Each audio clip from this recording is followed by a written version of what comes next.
মনীষা কিচেনে সবাইকে জানাই নমস্কার। আজকে তোমাদের দেখাবো ডিম দিয়ে, আমড়া দিয়ে, নারকেল দিয়ে কোরমা। ডিমটা প্রথমে আমি ভেজে নিয়েছি, সেদ্ধ করে ভেজে নিয়েছি। ভেজে তেল দিলাম, আমড়াগুলো ছুলে সিদ্ধ করে নিয়েছিলাম।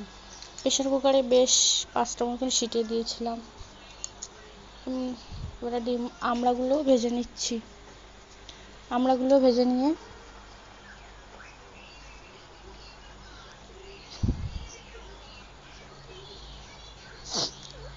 লবণ হলুদ দিয়ে দিচ্ছি, হলুদ গুঁড়ো দিয়ে দিচ্ছি, লবণ দিয়ে দিচ্ছি, দিয়ে একটু ভেজে নেব।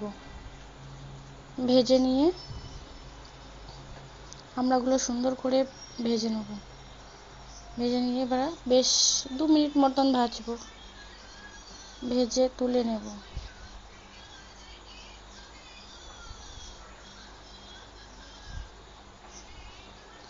ফোড়নে দিয়েছিলাম 5 ফোড়ন, লো ফ্লেমে দিয়েছিলাম যাতে 5 ফোড়নটা না পুড়ে যায়। 5 ফোড়ন দিয়েছি,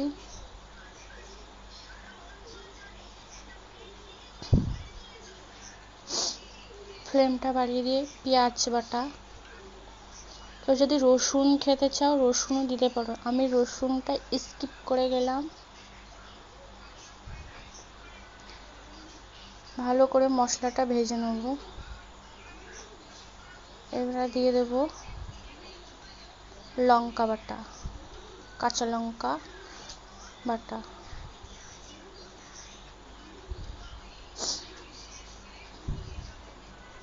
সুন্দর করে ভেজে নিচ্ছি মশলাটা। ভেজে নিয়ে জিরে, আদা, গোলমরিচ বাটা দিয়ে কষিয়ে নিচ্ছি নিয়ে। আর আমার নারকেল কোড়ানোটা দেখানো হয়নি, নারকেল কুড়িয়ে ছেঁকে নিয়েছিলাম। ছেঁকে নিয়ে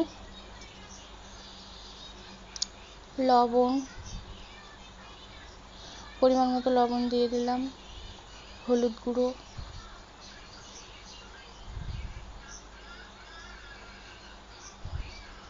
দিয়ে বেশ খানিকক্ষণ ভেজে নিচ্ছি। এবার নারকেলের দুধ দিয়ে দিচ্ছি, 1 বাটি বেরিয়েছিল। এবার এই নারকেলের দুধটাই আমি মিনিট 5 মতো জাল দিয়ে নেব। দেখো জাল দিয়ে পুরো তেল ছেড়ে দিয়েছি। তেল ছেড়ে দেওয়ার পরে ডিমগুলো দিয়ে দিলাম। ডিমগুলো দেওয়ার পরে কষিয়ে নিয়ে এবার আমি নারকেলের ছাঁকা জল আছে আর আমড়া সেদ্ধ করা যে জলটা আছে ওই জলটা দিয়ে দেব। যে যতটা ঝোল খাবে সে ততটা পরিমাণ ঝোল দেবে। আমি একটু ঝোলটা বেশি দিলাম, কারণ এটা ঝোলটা টেনে যায়, রান্নার পরে ঝোলটা অনেকটাই শুকিয়ে যায়। এবারে আমি 30 মিনিট পরে আসছি।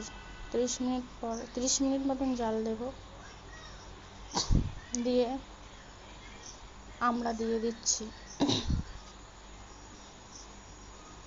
ঝোলটা অনেকটা কমে এসছে, ঝোলটা কমে আসলে তারপর আমড়া দিয়ে আর হয়তো 10 থেকে 20 মিনিট আর জ্বালাবো। এই যে এবার গরম মশলা আর ঘি দিয়ে দিলাম, একটু সেন্টের জন্য ঘি গরম মশলা দিয়ে নামিয়ে নিলাম। এবার ঢেকে দেবো। একটু চিনি দিয়েছিলাম যাতে টক টক মিষ্টি মিষ্টি হয়, তাতে চিনি দিয়েছিলাম।